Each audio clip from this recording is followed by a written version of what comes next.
ये आकाशवाणी लखनऊ है। अब आप मीना इरफान से इलाकाई खबरें सुनिए।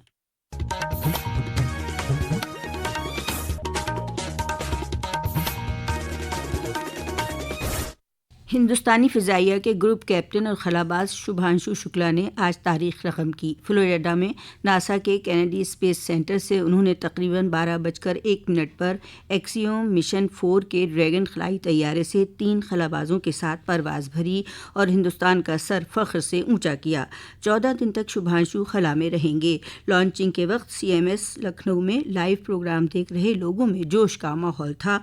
उनके वालिद शंभू शुक्ला और वालिदा आशा शुक्ला के साथ बहन और दीगर अहले खाना बहुत जज्बाती नजर आए। इस मौके पर उनके वालिद ने कहा कि ये हमारे लिए बहुत फ़ख्र का लम्हा है, ऊपर वाले का धन्यवाद। उन्होंने कहा, बहुत गौरव की बात है, हमारे लिए तो बहुत ही, देश प्रदेश के लिए, सभी के लिए बात है और उसका अचीवमेंट है। और जो सोचा नहीं था कि बेटा इतनी ऊंचाई पर रहेगा, अच्छा जाएगा, तो हमारे लिए बहुत गौरव है।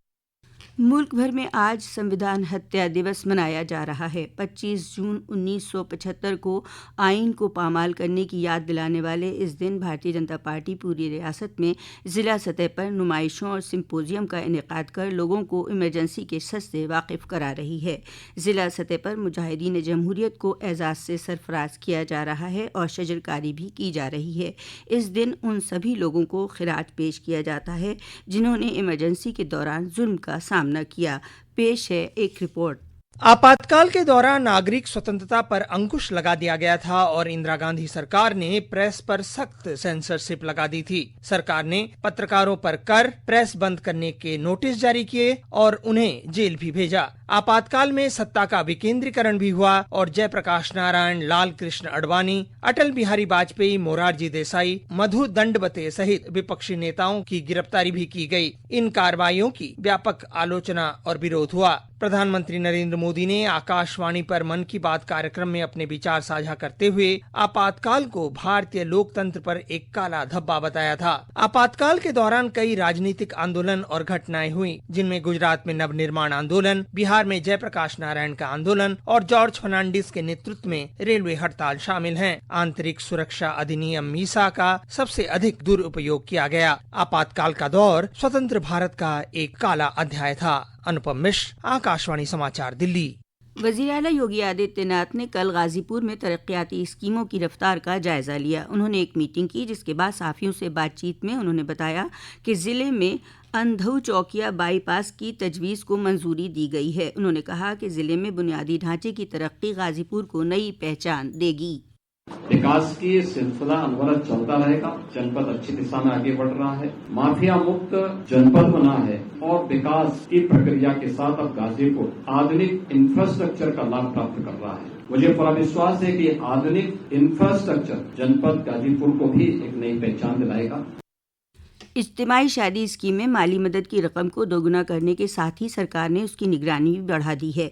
स्कीम में गड़बड़ रोकने और उसका फ़ायदा अहल लोगों तक पहुंचाने के लिए तकनीक का इस्तेमाल करके उसे मुअस्सर, आसान और शफ़ाफ बनाया जा रहा है। समाज बहबूद वज़ीर असीम अरुण ने बताया कि सरकार का मकसद है कि स्कीम का फ़ायदा आसानी से अहल लोगों तक पहुंच सके। इसके लिए कई सतह पर तब्दीलियां की जा रही हैं। अज़दवाजी रिश्ते में बनने वाले जोड़ों की बायोमेट्रिक मौजूदगी का तयन कराया जाएगा और जोड़ों को दिए जाने वाले तोहफ़ों के मेयार और सप्लाई में शफ़ाफियत के लिए अब फार्मों का इंतखाब डायरेक्टरेट सतह पर किया जाएगा।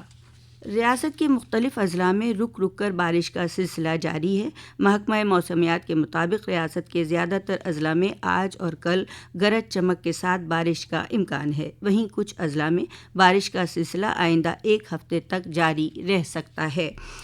कासगंज, बरेली, पीलीभीत, रामपुर, अलीगढ़, बदायूं, बुलंदशहर, संभल, हापुड़, अमरोहा, गाजियाबाद, मुरादाबाद, मेरठ, बागपत, बिजनौर, मुजफ्फरनगर, शामली, सहारनपुर में बादलों की गरज चमक के साथ आसमानी बिजली गिरने और 30 से 40 किलोमीटर फी घंटे की रफ्तार से हवाएं चलने के साथ बारिश का येलो अलर्ट जारी किया गया है। इसी के साथ आकाशवाणी लखनऊ से इलाकाई खबरों का बुलेटिन अब खत्म हुआ। अगला बुलेटिन FM से 2 बजे नश्र किया जाएगा।